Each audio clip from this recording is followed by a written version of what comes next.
I just did see some preliminary data about the impact that our work around open access is having for university researchers. So those of you at the library, look forward to having that shared later. As many of you know, the public knowledge infrastructure, all those systems that support higher education and research are under siege. That challenge isn't unique to the United States. We're seeing evidence of this in the UK, France, and all across the globe. And at the same time, we know we're witnessing the increasing privatization and monetization of scholarly communication by a few multinational corporations. And with the goal on profit for them, that comes at the expense of access and equity and the public interest. Open access is a powerful corrective to that imbalance, and it really embodies our belief that free, equitable, and open access to information drives innovation, it advances science, and it sustains civil public discourse. And when we focus on removing barriers to knowledge, we really empower not just researchers and staffs, but society itself.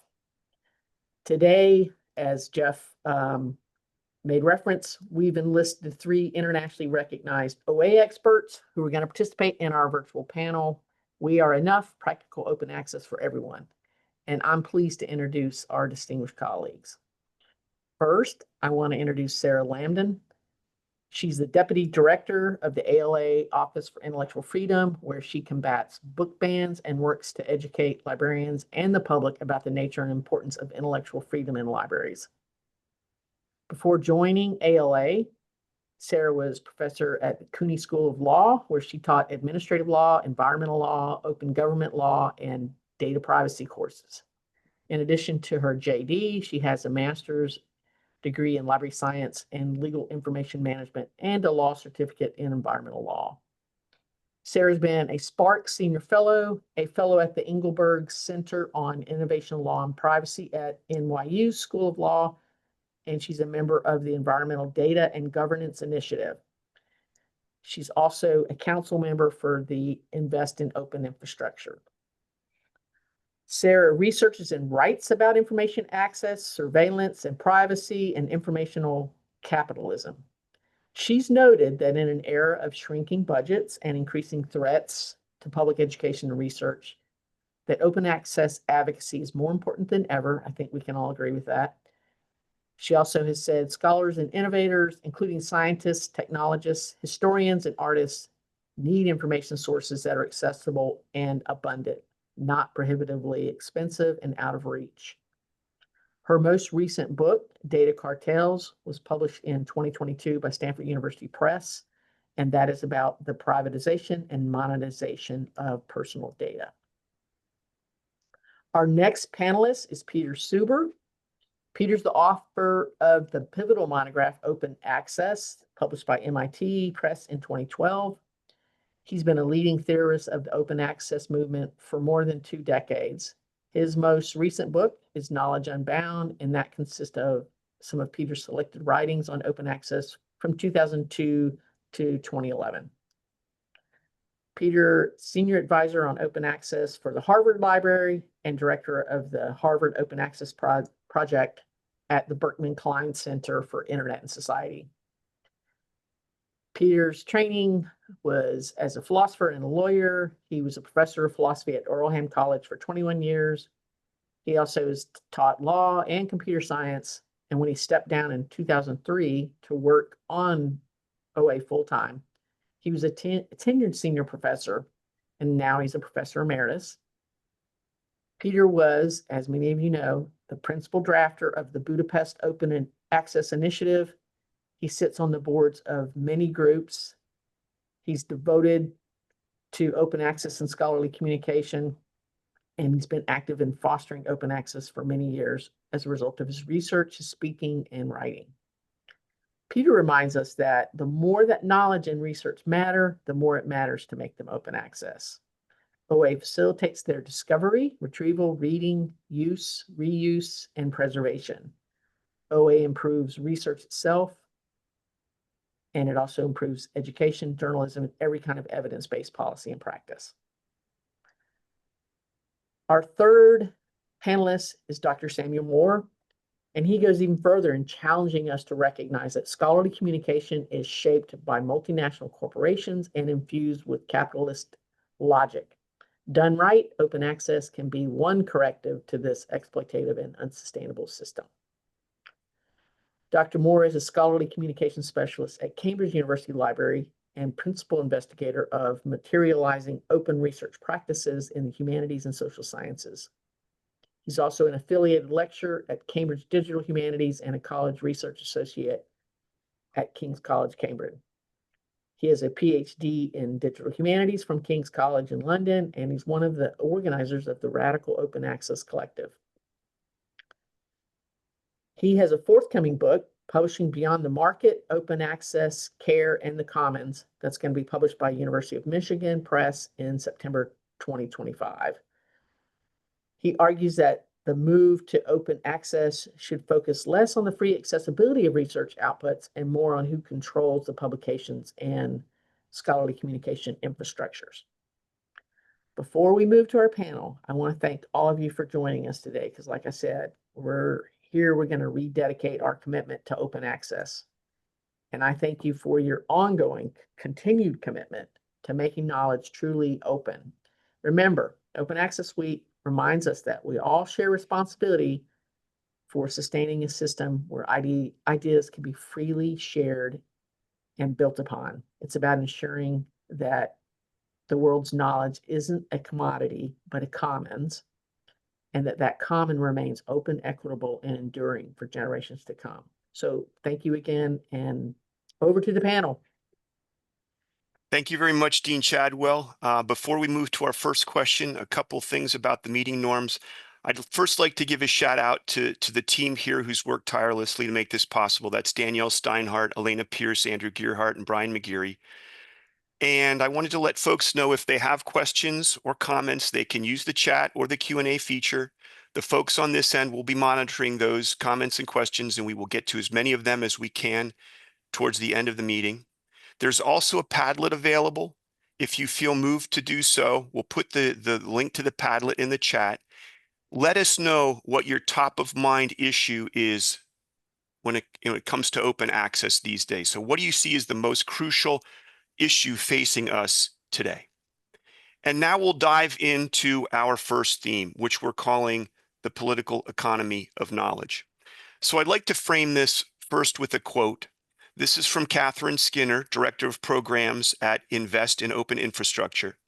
She recently said in a presentation, quote, "We see this as an urgent moment for planning for potential scenarios in which funding and institutional support for open initiatives, including volunteer time and bandwidth, are likely to quickly decline," unquote.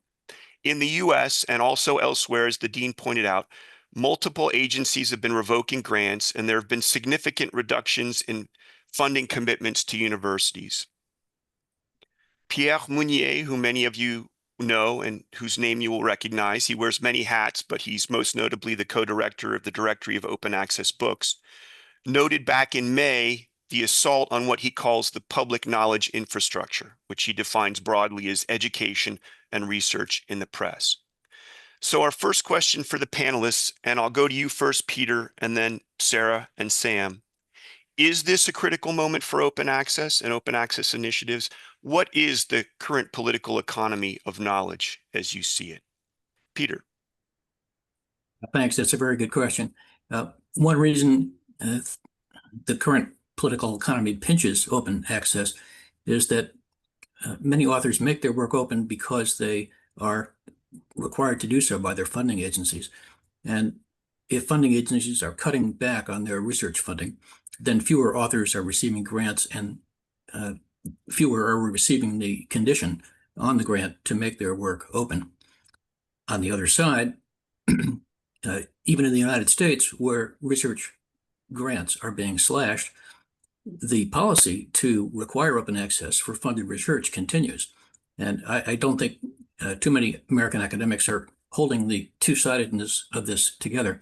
The Trump administration is attacking research on many fronts. We don't have to go into all those fronts, but I'd be happy to do so if others want to. But the Trump administration is not revoking the Nelson memo that requires the funding agencies to require open access to the results of their funded research.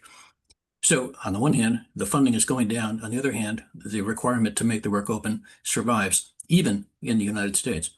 And then on the other side, funders are not the only institutions that incentivize open access. Universities do it. And I'd say fewer universities relative to the total require open access than funders do. But there's nothing in the current political economy to stop universities from adopting open access policies, and they are still continuing to do it. The ones that do have open access policies are still implementing them. And I would say the point for implementing them, or the rationale for implementing them, has become stronger than ever. But I think Captain Skinner's point was right about the lack of time. Authors and others, staffers in universities, are being pressed to do other kinds of work. In fact, jobs are disappearing. Grant-funded positions are disappearing. Professorships are disappearing. Graduate positions are disappearing. So the press on the volunteer time, which is a large supporter of open access, is also reducing the volume on open access, but at the same time raising the stakes.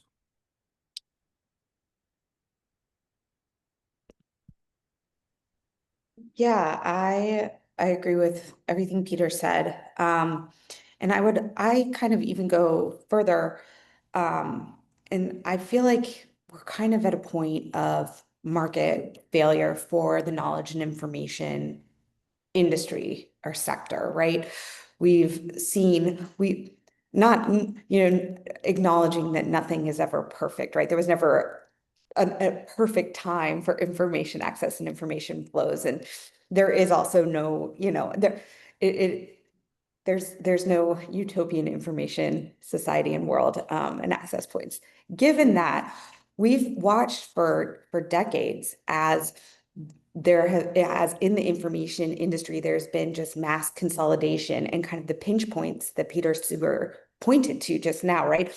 These efforts to consolidate information power and to amass that power, and then to create these pinch points where people have to pay for access. Or, that's really, it's about deriving profit from this valuable resource.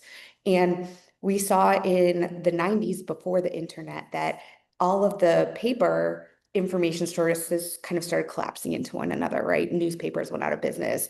Magazines all kind of glommed over to Condé Nast, and then those began to get shut down, right? And now we see that also in the digital world, where there was once kind of, when the internet started, it felt very like grassroots and there was information everywhere. And then it was kind of consolidated under a single search engine and you could search it, but it looked like a vast universe of information sources and things popping up, in blogs and other platforms.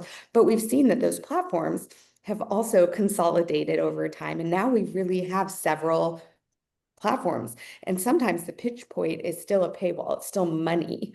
But now we have this new problem where even when there's no monetary pinch point, we have data pinch points. I'm sure Sam's going to talk about this as well. So I'm not going to get too far into it, but we have, a demand for exchanging data for information, because now our personal data is also valuable. So there are very few sources for information, and then those sources have multiple ways of pinching, of extracting things from us in exchange for information.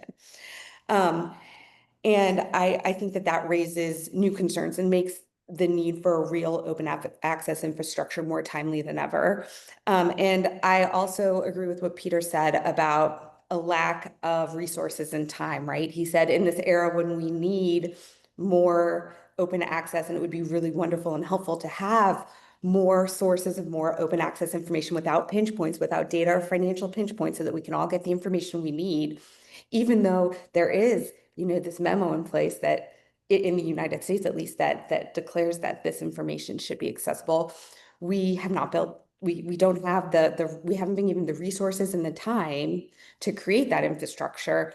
And in fact, those resources and that time are being stripped away, right? As the government's funding fewer grants, hiring less, riffing people, actually taking people off the payroll and reducing the level of academic and government and other sources of that kind of effort.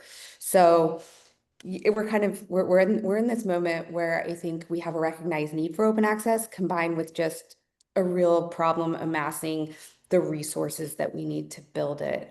And that's human resources and financial resources. Yeah, I mean, yeah, I agree with all of that as well. I think particularly kind of the time and resources, that's the thing which we really are sort of pushed up against at the moment, financially.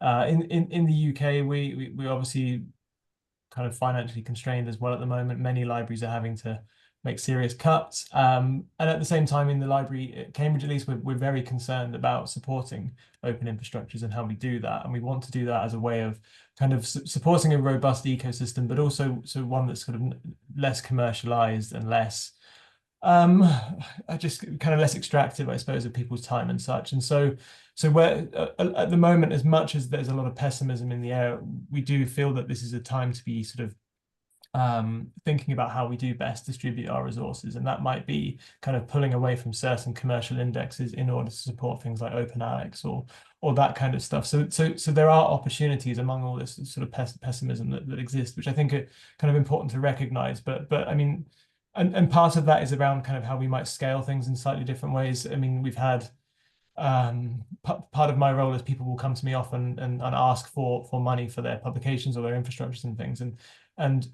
we can't support all of them. It doesn't scale to assess all of them. They're often very sort of small pots of money, but certain organizations now coming together to sort of distribute that money in a more efficient way. And it's those kind of things which at the moment I think might come out of all of this sort of pessimism and the financial constrained situation we find ourselves in. It's not to say that we can do more with less, but it's more that we can divert money away from the commercial stuff to the extent that we can, and then distribute it in an interesting way. And I'm really keen to see how to do that. So we have in the UK, there's the Open Book Collective and the Open Journals Collective, which are launching, and they're sort of central nodes that will then distribute out money through sort of more equitable publication types. And it's those sorts of things where, while we are kind of reassessing which publications we want to continue subscribing to, or which kind of platforms we might be able to sort of like funnel off money that way as well. So I mean, the short answer to the question is, yeah, it's a really, really important time to be supporting open initiatives, and even though it's equally a very, very difficult time. So yeah. Thank you all. Sam, that seems to provide a segue into something I wanted to follow up on. Could you give us some insight into your conception of the commons and how it relates to the open access ecosystem at this moment? Because I think we'll talk about that more down the road. The Dean mentioned that in her introduction, and I think some of us here might benefit from an explanation of how you see the commons and what that connotes. Yeah, absolutely.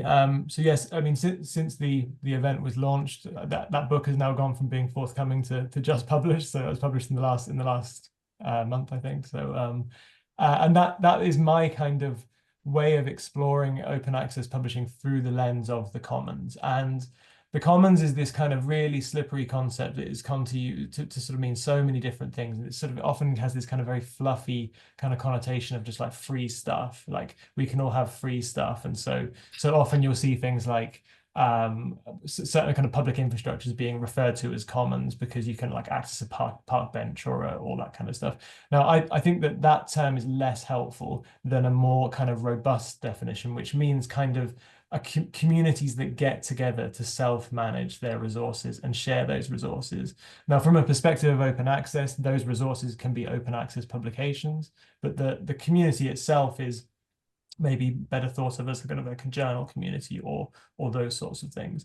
And so what the commons is kind of useful for is sort of emphasizing that knowledge production and more ethical forms of knowledge production are really social, incredibly social practices, and they're practices of kind of commoning, of getting together and sort of working on a problem, figuring out conflict between one another, and then making the resources. I mean, a commons doesn't actually have to be an open access resource, but in this case we can kind of use it in that sense. And then then sort of allowing that kind of mutual reliance to sort of determine how the knowledge is kind of generated, I suppose. And that's quite different if you were to take a sort of a standard journal that sort of sits within a commercial publisher. You have those practices of commenting within that journal, but then it's being extracted, and all that value has been taken by the publisher, and it's being kind of just taken from that community essentially. And so when I'm thinking about the commons, I want to sort of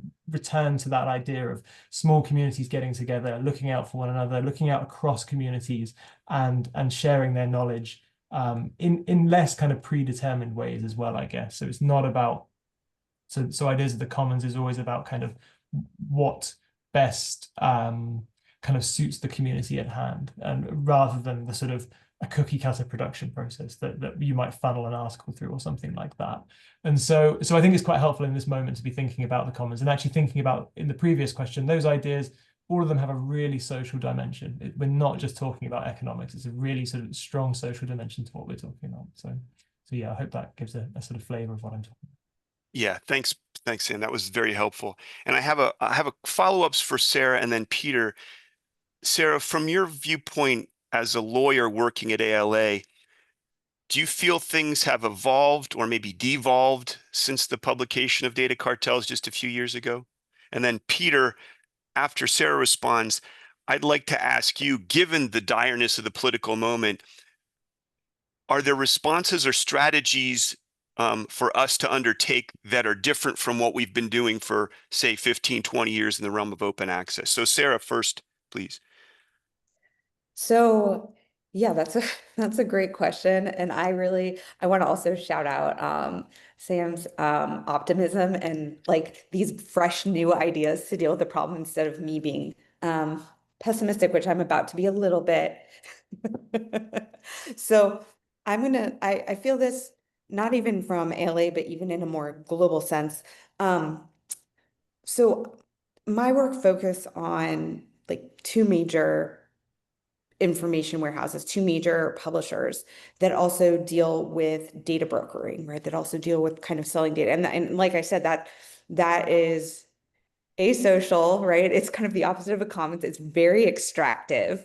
It's definitely not a community of care, and it's very extractive of the end user. And then everybody who participates in information sharing, right? Information sharing is inherently social. I mean, before we had books, we had conversations, right? It's, like the oral tradition went to a written tradition, went to this digital tradition, and now all of that is being kind of extracted and used for parts. So my concern is actually a national and multinational concern about how data is being exploited and then how that incentivizes publishing. Data is very, very valuable. And that includes data from, academic data from studies and work, but it also includes data about the creators of those studies, the subjects of those studies, and other incidental data that floats around our work, who we're working with. There's so much data that's exchanged nowadays. We all live in the internet age. I don't have to explain probably too much, but my concern is the way that now the government is really, really diving into data surveillance and data brokered products. Now there are massive, massive incentives, like billion-dollar contracts around data brokering and selling people's data and incentivizing the sale and use of personal data. And I think that creates a system that makes it very enticing to exploit everybody involved in the knowledge ecosystem. So I think we have to be really watchful. And I do think that heightens the need for these commons, right? For small, tailor-made social communities that are looking out for each other as they share and exchange information. Because not only do we need accessible information, we need protection from some of the data brokering and surveillance pressure that is now on every industry, including academic publishing.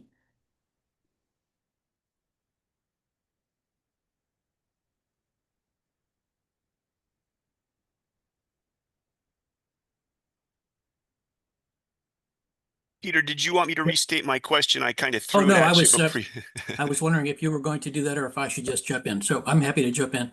I know you asked me a specific question different from the last two, but I want to thank you for letting Sam and Sarah inject their comments. I'm glad they're on the record. You asked me if we should do anything different nowadays because of the critical changes that we're seeing on the political and the economic landscape. That's a really hard question. First, many of the things we've been doing, we should continue to do. I'd be happy to say more about that. But one thing we should do that's new, or that's whose importance has grown, is to preserve threatened research.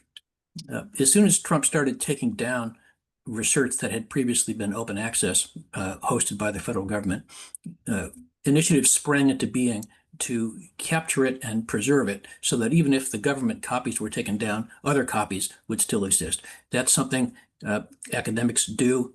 That's actually, most of these projects are from academics. They're from librarians. We should do that. I want to build up to something even more ambitious, but that's something we can start to do. And there are at least a dozen projects, and they're very good about cooperating with each other and trying to find the pockets of research that have not yet been captured or preserved and try to have a wall-to-wall capture of existing open research. Another thing we can do is to remind authors, researchers, that not all open access is APC-based open access. It doesn't always cost authors or their institutions money. Apart from the fact that there are diamond open access journals, which, by the way, are a majority. Most open access journals do not charge APCs. We can remind authors that they exist and that some of them are very high in quality, even in impact factor, if that matters to them. We should also remind them that there's repository-based or green open access, and both green and diamond open access charge authors nothing. And if authors are discouraged by APC-based open access, we can remind them that that's not the only kind. In fact, it's a minority kind.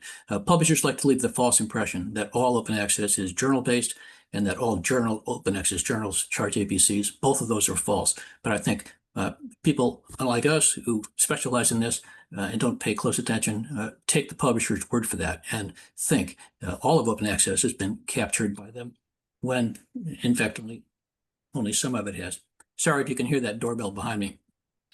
Another thing we can do is rely on the non-corporate or the non-profit institutions that support open access and remind them that they have a special role. And primarily, these are funders and universities. All funders are nonprofit. Well, most funders are nonprofit. There are some corporate funders. And all universities are nonprofit, or most of them are. Funders and universities can and do develop open access policies. And when they do, they have the goals of nonprofit institutions in mind. And their work is not hindered. That is, they can keep developing open access policies even in the current day. And I'd be happy to help them with that if anybody wants some guidance. I would add, we can continue to develop open infrastructure, and we should, because not all infrastructure is captured by a for-profit sector. But finally, here's my more ambitious idea. Building on the idea that research is threatened, even if it's already open, it's hosted someplace, and the institution that's hosting it could be threatened or pressured or intimidated by governments, and individual pieces could be taken down, they could be modified, they could be censored, or the host could suffer economic failure or corporate capture. Every piece of research should be deposited in an open access repository someplace, and every open access repository should have mirrors around the world. The important thing is not just to have a mirror for the sake of preservation, but to have mirrors in multiple countries to minimize the power of censorship, so that if one copy is censored by a government in one country, there's an uncensored copy, not only in another country, but in many other countries. I'd like to see a global network of open repositories backing each other up. The technology for this is not hard. Basically, it's the LOCKSS infrastructure. Lots of copies keep stuff safe. All repositories support mass harvesting or copying of their work. Not all turn the switch on to permit that, but the underlying software permits it. We have protocols for mass harvesting and backing up. I would like to see nonprofit institutions like universities take advantage of the present moment to build this global cooperative infrastructure to back up all repositories in essentially all countries, to protect them from censorship, economic collapse, hardware failure, and corporate capture. Fantastic. That was a great answer, Peter. So we've spent some time on the first theme. I'm going to transition now to the second theme, which we're calling the role of libraries in open access. And we'll go back to you, Sarah. You dedicated your book, Data Cartels, to library workers everywhere. Libraries find themselves in a strange position. On the one hand, our primary mission is to serve the needs of our communities, primarily students, faculty, and researchers for a place like Penn State. On the other hand, as you well know, we are the primary customers of global conglomerates like Elsevier and Clarivate, who have managed to privatize and monetize huge chunks of the scholarly information landscape. So in some sense, libraries are complicitous with this state of affairs. So my question is, what role or roles should libraries be playing in the open access landscape? Sarah, we'll start with you, and then we'll go to Sam and then Peter. That's a great question. And I want to, I imagine there are a lot of library workers on this call. So I want to also, before I even answer, raise the issue of vocational awe. This is a huge problem. And I don't want you, like, I never want any library, particular library or set of library workers to feel like this whole problem falls on their shoulders, or like if they make a contract with Elsevier, they have somehow failed, right? No, I mean, this is one of the problems of monopoly, you know, and information consolidation is you have fewer choices about what kind of information you can access and how you access that information, right? So it's not your fault. It's like the fault of this major, you know, kind of market failure, this capitalist kind of exploitation that is happening around the knowledge enterprise, the academic knowledge enterprise. So don't you know, but I do agree. I loved what Peter was saying about locks. I'd never heard that acronym before, and I love it.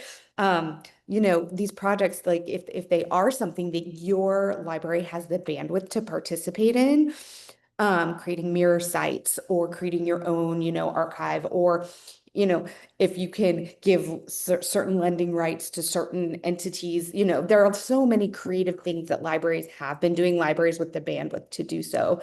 Like on the public library side, in order to combat censorship, Brooklyn Public Library created Books Unbanned, where they give digital lending rights to people outside of, you know, their jurisdiction. And now that is a huge, that is becoming a huge national and maybe even international project. So that's things like that, right? But that is only if you have the resources to do so. So volunteer and get involved. Another thing that I would advise is getting involved with Spark. If your academic institution is a member, they have negotiation groups and other groups that are kind of organizing, you know, instead of it just being your library alone, now you are in a big network of libraries that have more collective power, because these companies are very, very powerful. They're consolidated information superpowers, right? So it is very hard to find spaces to introduce open access in that kind of scheme where you don't have a lot of leverage. And organizations like Spark help provide leverage. So I guess that the short answer is do what you can. Don't feel like the whole world is on your shoulders. But if you can do something, do something. And if you're interested in this topic, find the communities like Spark where you can build collective power. Yeah, I agree with all of that around sort of the collective power, and I think in the UK, so open access has been a sort of a mixed blessing for libraries. We've been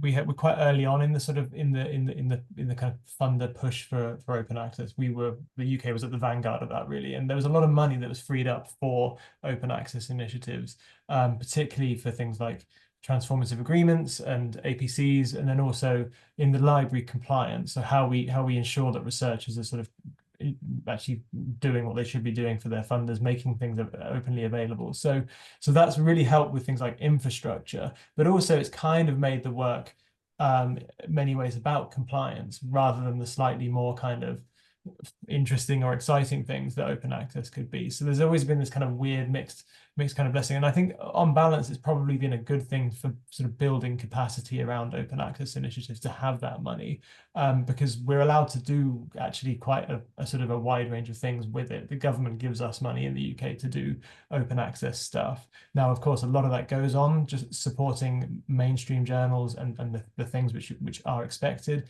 But then I run like a small Diamond Journals platform that is funded through that. And then we have things like preprint service that we can kind of manage. And so what we really kind of want to see is make how open access can be less of a compliance burden, which it really isn't. In the UK, the average researcher, I would guess, would encounter open access as a stick that they need to be sort of beaten with to actually do whatever the open access, like whatever their requirement is.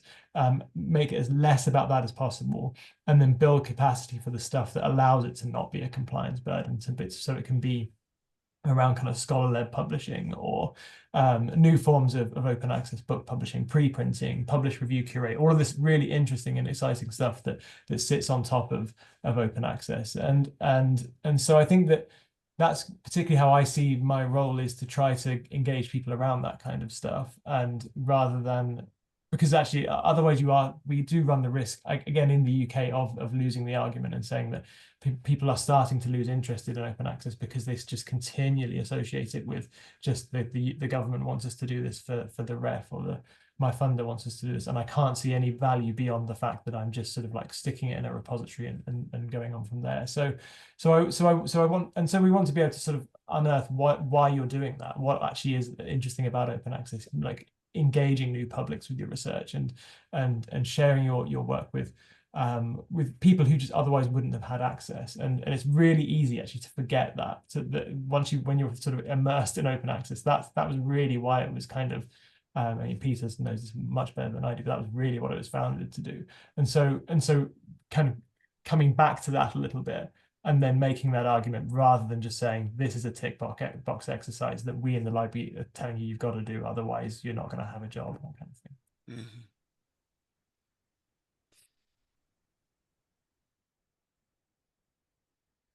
I guess I learned from the last time. I should just jump in. Libraries can do many things. Let me start a list. Libraries can host open access repositories. Almost all university repositories are in the library, even though they could be in the research office. It's an investment. It's non-trivial. It's important. It's terribly important. Library budgets have been tight or shrinking for decades. They're terribly strapped, and to justify spending on something that's fairly expensive is hard to do. But libraries have been investing in repositories and open access journals, even while their budgets have been tight or shrinking. That's a wonderful thing. And to me, it shows that libraries are investing in a better future.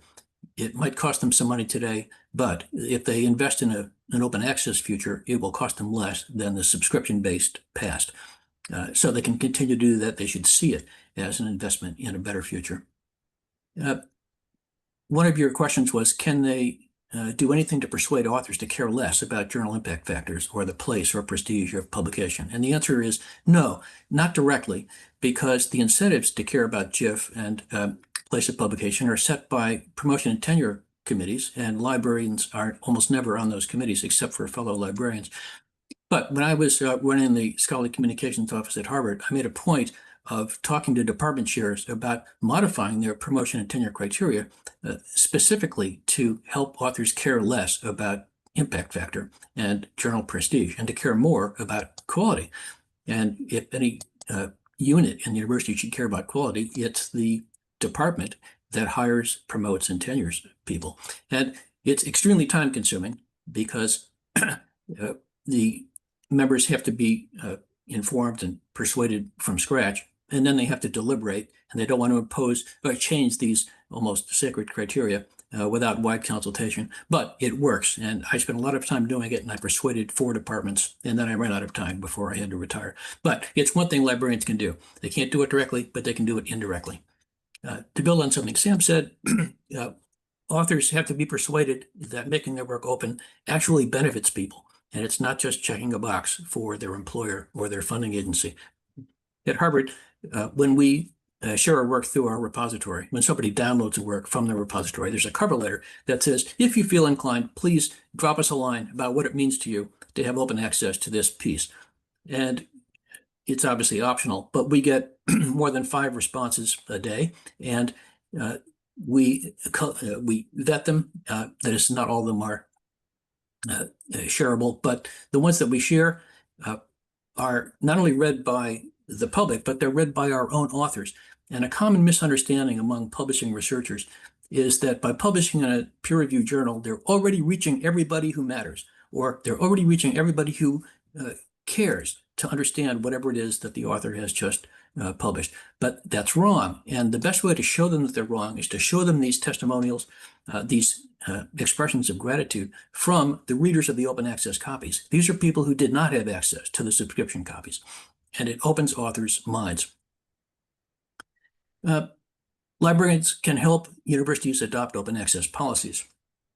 A lot of my work over the years has been to help universities do this. And sometimes I talk with faculty, sometimes I talk with librarians, but these initiatives have to be done by faculty. But once there's a faculty champion, librarians can do a lot of the work, sometimes most of the work. And sometimes the decisive change came when librarians gave a very informative and compelling presentation at a faculty senate meeting, and faculty who were not otherwise informed suddenly got the point, or the coin dropped, and they adopted a policy. But it was thanks to backing and information from librarians. Librarians can notice when faculty publish something new, and they can remind them that there is a repository at the institution. And if there's a policy, they can remind them that there's a policy. They can even make the deposit on behalf of the faculty member. And by the way, while this is extremely helpful, it's labor intensive. And this leads me to my last point. Libraries should fund their scholarly communications offices to make sure that this happens. Thanks, Peter and Sarah and Sam. I'm going to segue because I think that sets up a segue to the third theme that we have, and that's the role of researchers, scholars in open access. And I'd like to set this up with a dichotomy, or maybe a perceived dichotomy. I'll frame it with 2 quotes. So the first from Peter and the second from Sam. Peter, you wrote, this was over 20 years ago, I think it was a piece for the Spark newsletter, and you wrote, quote, authors decide whether to submit their work to OA journals. Authors decide whether to deposit their work in OA archives. Authors decide whether to transfer copyright, unquote. And then Sam, in your book, published last month, called Publishing Beyond the Market, you make the observation that, quote, researchers have no real power as consumers in the publishing market, unquote. And a few pages later, you note, quote, the lack of control that academic researchers have over the future of publishing. So the question could be phrased as, given this dichotomy, or apparent dichotomy between agency and powerlessness, what do you see as being the role or roles of authors in the current OA landscape? Let's start with you, Sam, and then we'll go to Peter and Sarah. Yeah, I mean, this is, I think, the sort of trickiest question for me. I still agree with my my previous quote. I don't think that authors have a particular kind of market power. We're all just sort of individuals, sort of like bumbling around and submitting in different places probably doesn't make a huge amount of difference. Sort of collectively, obviously they do. If we can have sort of collective action that would help sort of move the needle, like I completely am on board with that. But what I'm trying to get across there is that the sort of, we can build as many alternatives as we want, but it's where the market is structured commercially, that's really, really hard to unpick. And so I'm sort of a co-organizer of the thing called the Radical Open Access Collective, which is a sort of collective of a quite a large number of presses now. They're all small presses of they're scholar-led, they publish in humanities and social sciences, all sort of volunteer-led, and what they're doing is really, really cool, really, really interesting. But it's people often ask, how do we make that the norm, and how do we unseat the sort of the commercial models? And it's like the two are just so different that it's like they're never going to sort of chip away at the sort of the commercial power of these organizations. And so what that comes down to, I guess, really is, rather than seeing it as a sort of like move from one system to the next, more about how we build capacity for the good stuff that then allows authors to actually engage with this good stuff. They might still engage with the bad stuff, if I can be reductive. They might still publish in Elsevier or whatever, but then they can go off. Like publishing is not like a zero-sum game. You can do it in lots of different places. And the idea then is that if you kind of do this enough, then you start to scale through your kind of all these small organizations that knit together, and they become bigger as a result. And then you look back and you go, actually, that's kind of cool, that's big, and that now is starting to be a sort of an interesting kind of counter-hegemonic project or something. And so, but then if you kind of circle right back to the individual researcher deciding to publish in a scholar-led journal, I mean, that starts to then fall on kind of, I don't know, early career researchers' shoulders, or people in vulnerable positions, people who don't have that much power in the sort of in academia. And so it's about that sort of how we kind of knit together in these kind of collective ways. I think that's really what I'm interested in when it comes to sort of asking authors to engage in open access, making those ethical decisions, but also realizing their decisions. And sometimes you do need to publish for your own sake to have food on the table, and that's completely fine too, I think. It's funny because the first thing I wrote down when you asked the question was collective effort, which is totally what Sam just described. So yes, emphatically yes to everything Sam just said, and also the acknowledgement that if we depend on on academic, writers and researchers to do it piecemeal by themselves, it does, the load of that burden does often fall to the people who are least equipped and least should not be burdened, right? Early career, sometimes marginalized academics. And so we want to be careful to ensure that lift is taken on by the people who are best equipped to take on the lift, which can't be like, I think it's probably really hard to do that without collective effort, right? And I also would knit in something that Peter described in his last answer to the prior question, this idea of kind of marketing and awareness, right? I think that because I've been on both sides, I've been an academic librarian, I've also just been a pure academic that was not involved with the library. And I can tell you with 99% certainty that most academics are not thinking about open access. We have this issue where we have siloed scholars on one side and then scholarly communications on the other, right? Scholarly communications are usually housed in libraries. They are usually library professionals, whereas scholars are not, they're not clued in. And because scholarly communications is often so under-resourced and so time-consuming, right? Running the repositories, making sure things are signed, doing all of that work, they don't have the bandwidth always to go to a faculty meeting or, market what they're doing and create awareness, right? Because that involves a lot. It involves making a presentation. It involves sometimes strategizing to even get in front of that room, right? I know a lot of academic institutions wouldn't give that kind of time to scholarly communications without some sort of push, right?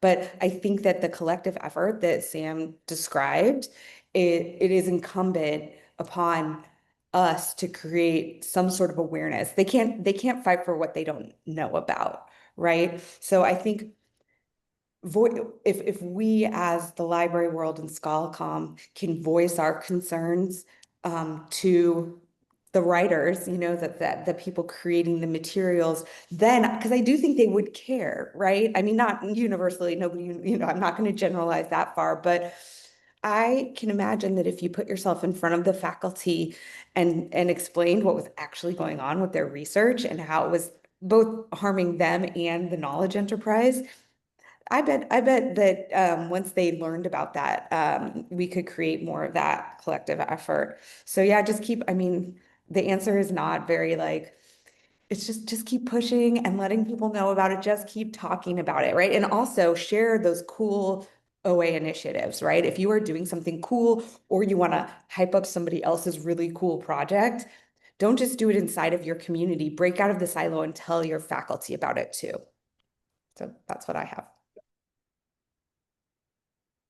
I can build directly on that. Again, we ask people to send stories on what it means to them to have open access to this work. And once the stories come in, authors not only realize that they were not previously reaching everybody who mattered, but they get more citations based on the larger audience they reach through open access than they had before. And an author will say, I got not just citations, but downloads. I got 250 downloads last week from the repository. And I thought I was reaching everybody who mattered through the journal. And they not only see that themselves and have their eyes opened, but they say that out loud in front of their colleagues. And that really changes their colleagues' behavior. But in short, my answer is the same as Sam and Sarah's. It's collective action. Individual action builds up to become collective action, but it has to start out as individual action. So you quoted me earlier, Jeff, by saying authors decide whether to submit their work to open access journals. That's true. Authors decide whether to deposit their works in open access repositories. That's true. Authors decide how or whether or to whom to transfer their copyrights. That's true. Authors hold these three keys to the growth of open access. Now, they're under pressure to make these decisions in some ways rather than other ways, but they're not under pressure from corporate publishers. They're under pressure from their funder and from their promotion and tenure committee. And these are nonprofit. Sam's completely right about the for-profit structuring of the publishing market. But what really influences publisher decisions are not publishers. Authors aren't trying to please publishers except to be accepted in the first place.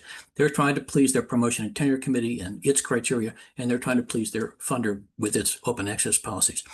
And if we put the burden entirely on junior or adjunct faculty, that's an unfair burden. On the other hand, all authors have the right to make these decisions, and in that sense, they're able to help with the solution. I often get questions like this. I completely am persuaded that I should make my work open, but I'm a junior, untenured faculty member coming up for tenure, and my committee wants me to publish in these high impact factor journals, and they're not open access. What should I do? And my answer is, do what your committee wants or hopes or will reward, because if you support open access, I want you to be hired, promoted, or tenured, and then work for open access from inside, rather than never get hired and work for open access as a house painter or a taxi driver. Yeah. And in addition to authors having this power to decide where to submit their work and where to deposit their work, authors also serve on promotion and tenure committees. And that's one of the key bottlenecks. And so not only can they decide the fate of their own work, they can decide the fate of the other works influenced by their committee decisions. When I said authors have these keys of power, what I really meant was not that publishers don't have power, but that authors are the key targets of persuasion.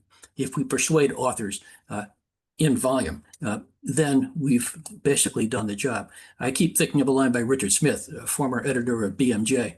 He said, publishers need authors more than authors need publishers. And that's right. So when authors are persuaded, all the other players will adapt. Perfect. Thank you, Peter. I have a feeling that we're going to touch on a lot of these issues during Q&A again. So I'm going to move us to the fourth theme, which is the role of presses and publishers in open access. And again, I'll go back to something you wrote many years ago, Peter. And you wrote TA, meaning toll access. Toll access publishers are not the enemy. They are only unpersuaded. And Sarah, in your book, Data Cartels, you paint certain publishers in what I would describe as an unfavorable light. So my questions would be, Peter, do you stand by that statement of 20 plus years ago that toll access publishers are not the enemy? And then Sarah, what is your current take on the companies that you discuss in Data Cartels? Are they enemies or merely unpersuaded? And then after you both speak, Sam, I'd be curious, given your work on the Commons, how you view publishers and their role in the ecosystem. So, Peter.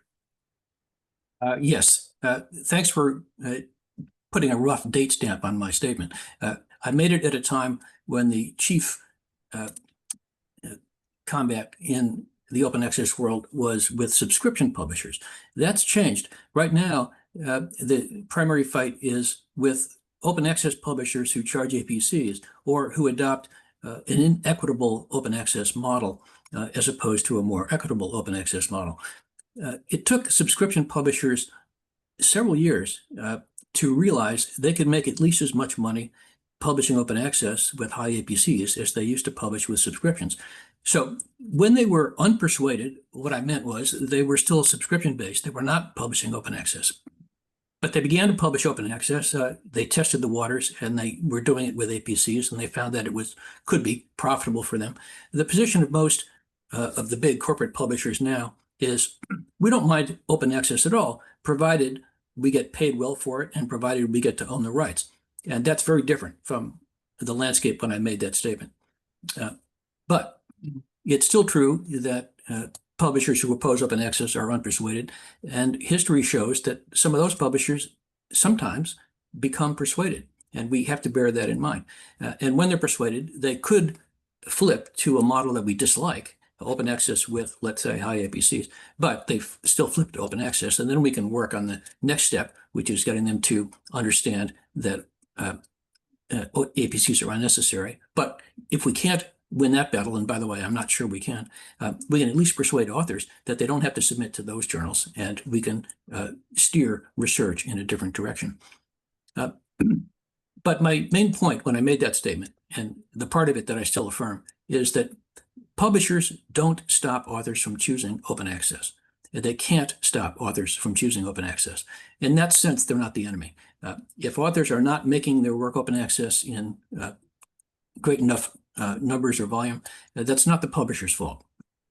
Authors have opportunities, and we have to persuade them to exercise them, or we have to improve the opportunities themselves. But the non-open publishers are not stopping them.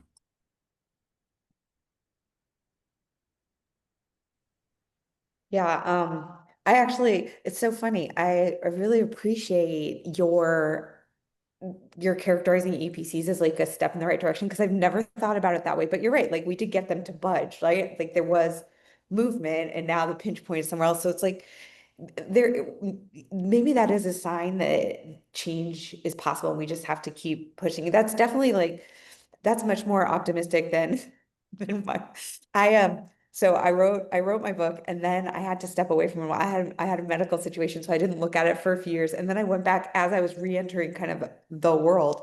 I read it again, and my first thought was like, wow, I was so pissed off. I was so mad. And I was like, this book is like on fire.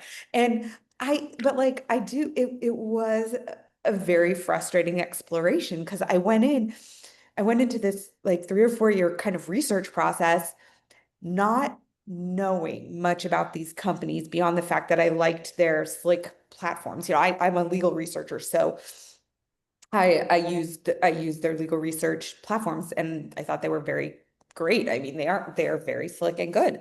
So I went from feeling very positively to seeing these practices that really concern me. And so I came out pissed off, right? I was pessimistic. They felt like research enemies, like baddies, right? And it is hard for me. So I'm not as angry anymore, right? And I do recognize that this is a company. The people who work in the company aren't inherently bad people. They are people working in a for-profit company where the goal is to make profit, right? They are publicly traded enterprises that are responsible to their shareholders. So the thousands of people that they hire are doing their jobs, right? I can't begrudge, just, you know, just like I can't begrudge someone for publishing, you know, behind a paywall. I can't begrudge somebody for doing their job, right? I think the problem is, and I think this will probably go more to Sam's book and his thoughts. It's a very structural problem, right? So I don't think of them as the enemy, but I do think we have a big structural problem with the way research and access is structured right now.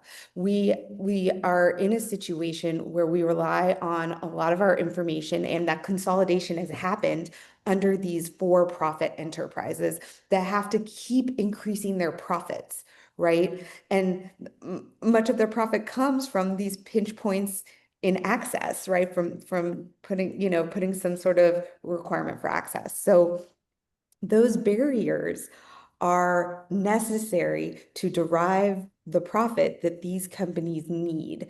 So when I see them switching from, okay, we're just not going to do open access, to, okay, we're going to do open access, but we're going to change the pricing model so we still make profits. I see that as, I mean, maybe it is something that we can push, and I think we have successfully pushed it, like, okay, you can embargo it for a few years and then make it open access, or, you know what I mean? Those are all successes and we shouldn't discount them, right? Those were the hard work of open access pushes and library workers and experts in the field. However, I don't know where the limits are on how far they can go, because I do think that at the end there has to be a pinch point in order for these companies to continue to exist and be publicly traded for-profit enterprises. Yeah, so I think it's a big structural problem. Sam, sounds like structural problem is right in your wheelhouse. Yeah, I mean, I think that structural problem is a good way of thinking about it, actually, because the main structural problem, as I sort of see it with publishing, it wasn't really the kind of closed access nature of it. Like, the web allowed us to make open access and it allowed us to do that, but it was really the sort of rampant commerciality of it. And it's that sort of, and that was the problem from when publishing was kind of marketized and then really marketized sort of in the 90s and thereafter. And so what's happened is that the same kind of actors who controlled commercially the publishing industry still control it, but they just do so sort of with respect to kind of both open access and subscriptions. And so I'm a massive fan of publishing and the labor behind publishing. And publishing is a skilled activity. It's a really important activity. I just don't think it's done very well when it's a commercial kind of activity, and I don't think that these commercial publishers do it very well. And the more you see kind of the push for more APCs and therefore greater article volume and faster publishing, that's kind of bad form. That's bad publishing, and that's kind of cookie cutter. That's just automation. That's have as few humans as possible looking at stuff. And so I think that publishing is fantastic, and you see, I mean, a lot of editorial boards have resigned from commercial publishers and launched their own efforts simply because these publishers weren't serving their scholarly needs for whatever reason that might be, and those reasons aren't always financial. A lot of it is that we are being kind of told that we have to publish more and more and more articles, as well, publishers have to do that. And so obviously they're sort of losing track of what they're publishing. So I don't really know what a good kind of answer. I mean, I guess unlike Sarah, I am still really angry about it. Like, it really winds me up that it was kind of captured in this way. And it's an active thing. They're not just responding to incentives, I don't think. It's an active creation of a business model that kind of warrants volume. And they're a central point, taking all of these kind of articles and then sort of spitting them out for money. And so I guess that's why I really like the kind of turn towards kind of ethical, community-led diamond open access, because it's good publishing. It might not have the same kind of resources behind it, but if you think about publishing as a community and an intrinsically community-led activity, which it is, then you support the communities. They will do the good publishing. And so kind of a roundabout way of sort of saying, I really, I mean, and you actually had a question down around kind of the value of like the university press. And I see that as a sort of a full circle of like, we can, if we can move away from kind of commercialized forms of publishing and the commercial kind of model being the dominant way of doing things, then subsidizing university presses, subsidizing academics to do this kind of stuff, making publishing a kind of a service rather than sort of a voluntary thing. All those are the ways to sort of build capacity for that. And then you value the labor for publishing at the same time. It's really, I mean, there are so many kind of kind of open access debates, which often end in we don't need publishers at all. We really do. We need good kind of curators of the scholarly record, especially right now. And we've already talked, like Peter's talked about repositories being kind of shut down, and we have to mirror them and stuff. This stuff is so important, but it's just not done well by the commercial actors, and I'm pretty certain of that. Yeah. Great, thank you. So as moderator, since we're down to about 21 minutes, I'm going to kind of skip over the fifth theme that we had, which was the future of open access, because I think we can build that into the Q&A. I told myself I wouldn't editorialize today, but I did want to say that, like you, Sarah, I'm pissed off. And thank you, Peter, for kind of talking me down a little bit from that state. I want to remind the attendees. Hope I First, didn't talk you down too far. No. Anger is good. As Sam's countryman Johnny Lydon once said, anger is an energy. So that's what I'm going with today. Yep. I wanted to apologize to the attendees. The chat feature was not correctly enabled, so we're struggling to hear from you. If you look to the Q&A, there is a link to the Padlet where you can put your top of mind issues, which we are reviewing, and several of you have done so. There's also the Q&A feature to record your questions for the panelists, and we have many already. So I'm going to start into the Q&A now, and I'm going to start with one that came directly for Peter. Peter, I'm going to read it verbatim.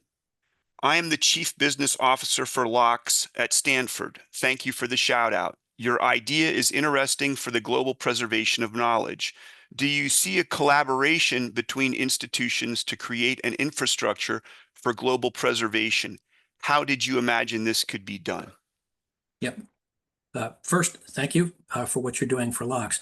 And when you ask whether I see a collaboration, you might mean, do I see one already? The answer is no. But do I see the possibility of one? Yes, definitely I see one.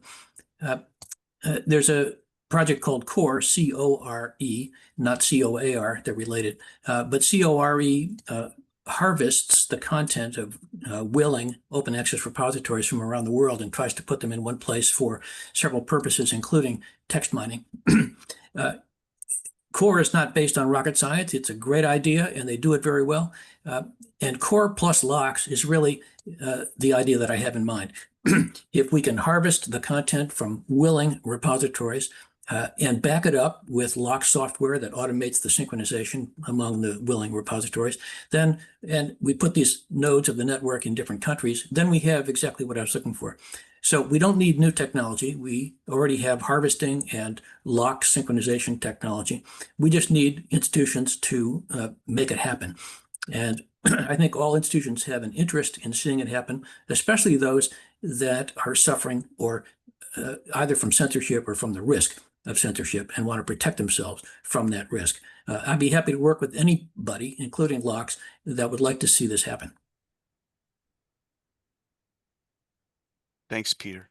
I'm going to ask a question that was actually submitted by a registrant in advance of the event, because I think it's something we haven't touched on.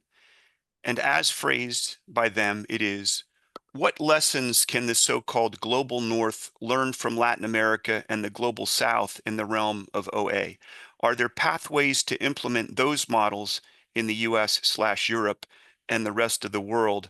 And maybe, Sam, would you take a first stab at that since you've written about infrastructure? Yeah, I mean, absolutely, everything. So much to learn from the Latin American approach. I mean, it predates open access as well. So it's like they were doing it in the mid-90s with CALO, and it's just continued from sort of strength to strength. And what I really like about it is non-commercial. It's exactly what I'm arguing for. It's a sort of state-funded approach to supporting the infrastructure behind kind of good forms of publishing. And it's only gone from strength to strength, actually, when you have things like Red who are sort of building open source tools to allow people to kind of produce their own journals and that sort of thing. So I mean, just loads. And it's just that it's the sort of how you best kind of reward that effort and sort of bring that effort into a sort of a place that's not sort of extractive, I think is really important. And you also see I mean, Open Journal Systems is one of the more, it's probably the most used publishing platform in the world. And so many of those journals come from outside the global north. And they're, like Peter said at the start, mostly diamond open access and just doing really good community-led stuff. It's only the fact that we are just beholden to this just god-awful marketized system of publishing in kind of Europe and America that kind of prevents us from doing that. I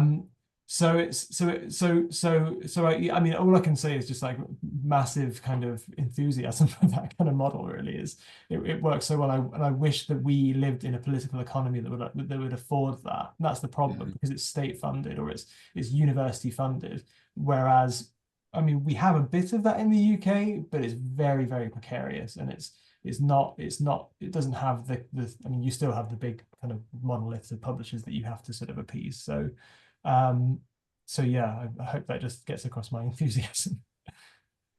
Yeah, it does. Yeah, I agree 100%. And we had one come in that wasn't for any of you specifically, but I'm going to direct it to Sarah because it goes back to what you said earlier, Sarah, about data extraction. And I'll read it verbatim.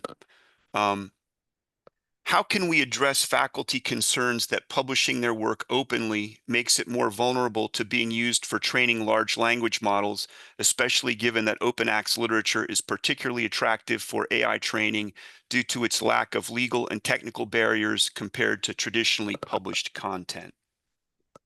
That's a really good question. And I feel a little like that affects me personally a little bit. And I'm not sure if this happens to everyone, but I have had my open access articles that have been in repositories actually wholesale scraped and then attributed to someone else and printed. Like I've had things like that happen. So I understand. And it's by and I published in these open journals because I believe in them, right? And I don't mind, like, personally, that my work is being used that way, but I don't think it's it's not good for the academic enterprise overall.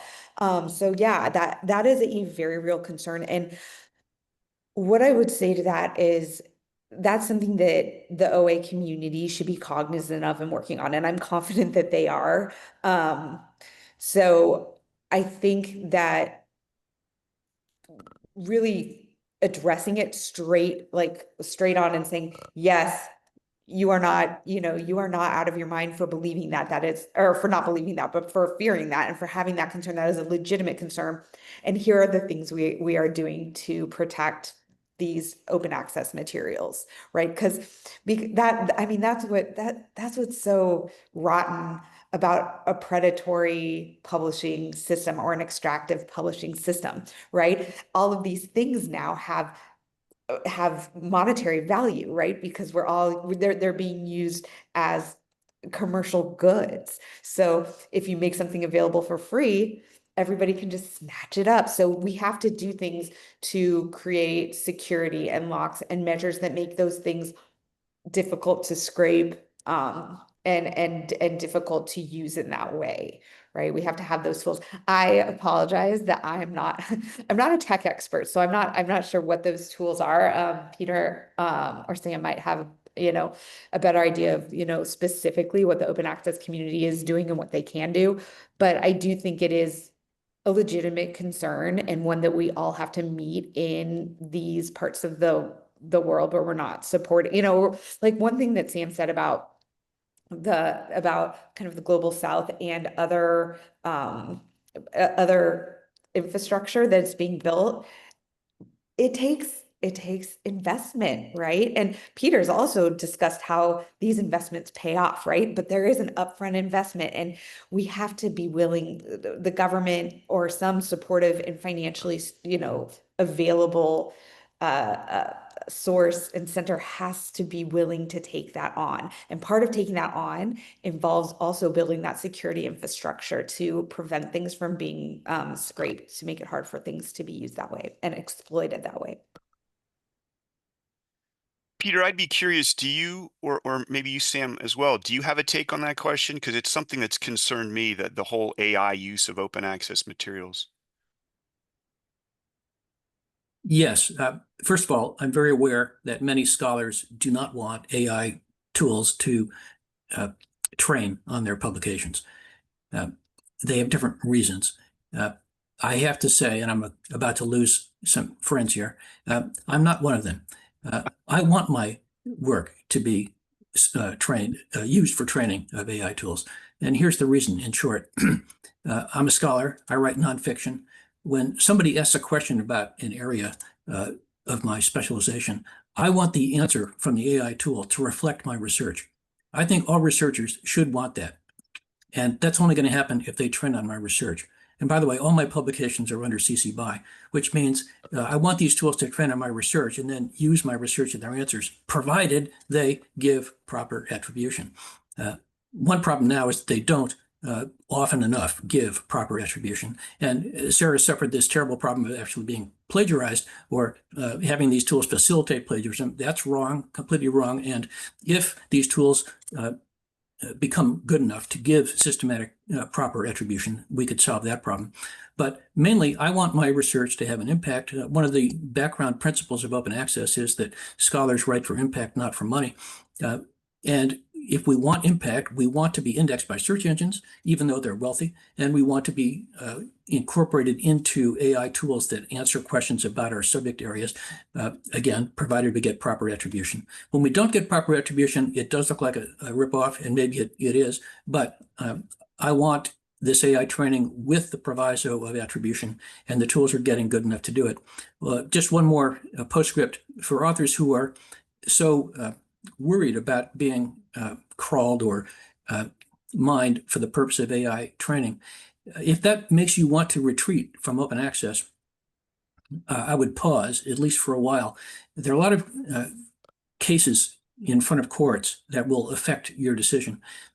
If these companies are allowed to crawl your work based on what we call fair use in the United States or fair dealing elsewhere, then your retreat from open access will not protect you. These tools will be able to crawl your work regardless. And just keep that in mind. It won't be long before we get court judgments about that, not only in my country, but in countries around the world. Then you can make the decision all over again. But when the time comes, also bear in mind whether you want your work to be reflected in the answers that these tools give to questions about your own areas of strength. Thank you. So the next question, I'm going to direct it to Sam because I think it speaks to something we haven't talked about a lot. We talked about the commons, but part of your book is about the care that's associated with that and the labor involved. So I'm going to read this verbatim again from an attendee. I heard the term volunteering a lot. Can you comment on the sustainability of this? What suggestions do you have to better support this work as work/labor? Full disclosure, I'm about to defend my dissertation on the labor of knowledge sharing of early career academics, meaning I believe this work must be acknowledged and remunerated as such and no longer be kept invisible. Curious to hear your thoughts on this. Thank you so much for this wonderful panel.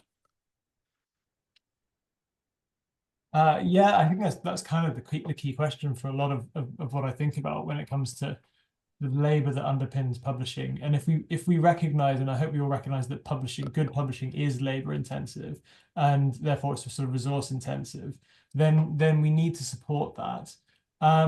So I mean, last year I published an article with my colleague Janneke Adema in a journal called New Formations, where we tried to make the argument that universities should be recognizing the labor for sort of alternative forms of publishing as part of service in the same way they might do for kind of peer review or just service in general.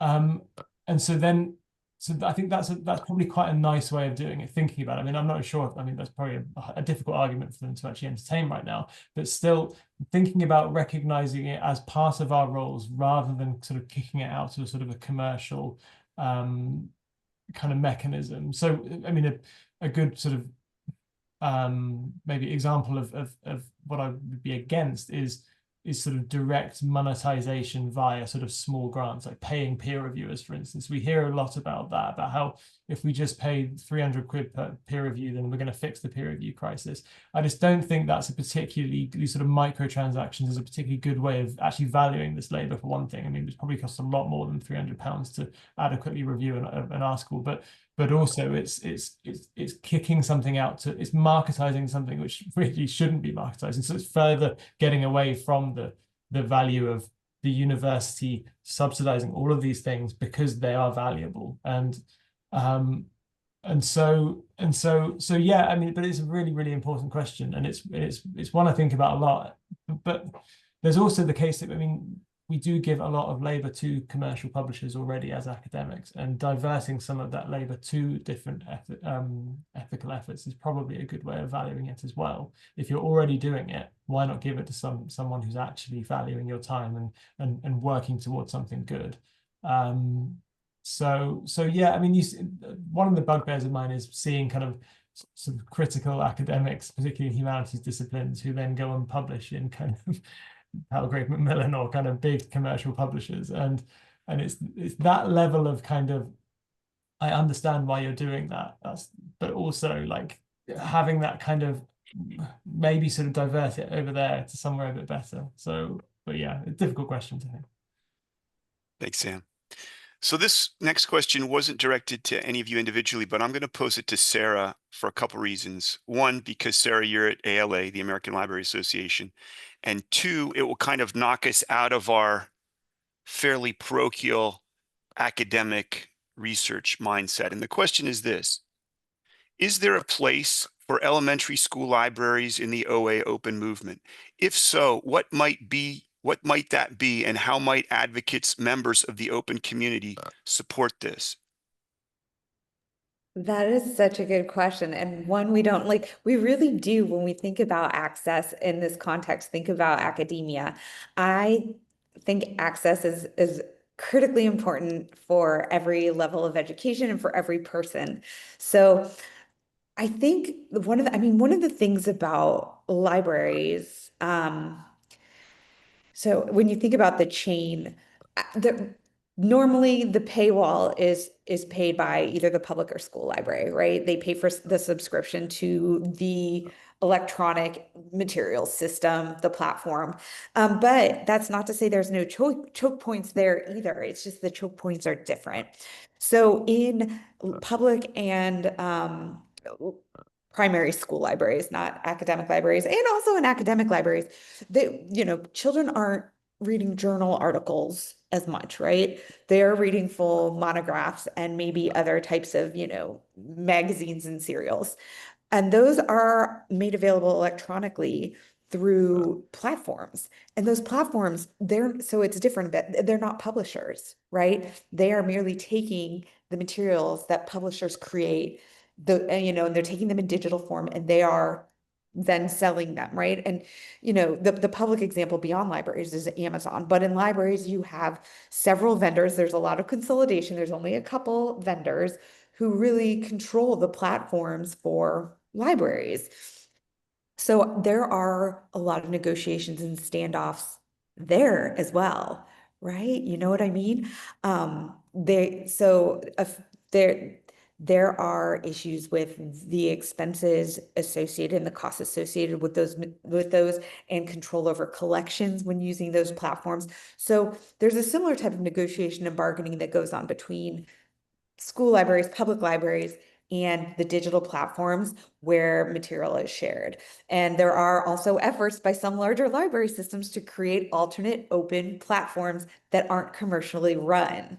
So that's a huge movement, right? Because just like in academia, it's very expensive to create that kind of infrastructure, and most libraries don't. And most public and school libraries are even less resourced than academic libraries, so they don't even try. But there are a few very large systems, for instance, like New York Public Library, that are better endowed, and they can serve as like benchmarks for maybe trying to think about how to create systems to share digital materials that are you know, that either run alongside commercial systems or, you know, are alternatives to commercial systems. There are people working on those efforts.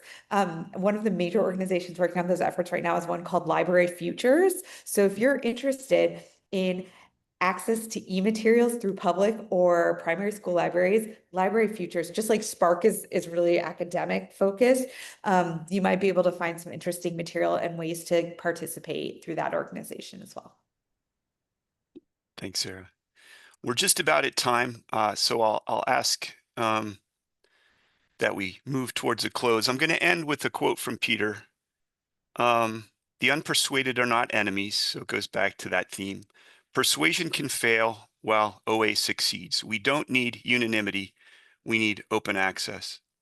So I think that touches on several of the themes we've dealt with today. To be honest, from a personal standpoint, I feel like I could chat with the three of you for hours and hours and hours and hours, and the 90 minutes has gone by very quickly. I want to thank our panelists for being here today and carving out time from their very busy schedules to be with us during Open Access Week. And I'm very grateful to all of you who carved time out of your calendars to be with us. This has been recorded. We will share it and hopefully reach other folks more widely.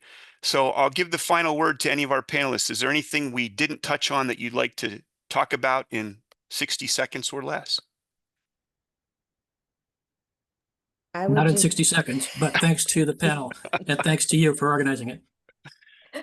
Yeah, Peter said exactly my sentiments. Thank you for organizing this wonderful panel, and everybody out there, keep working on open access. It's important and worth doing.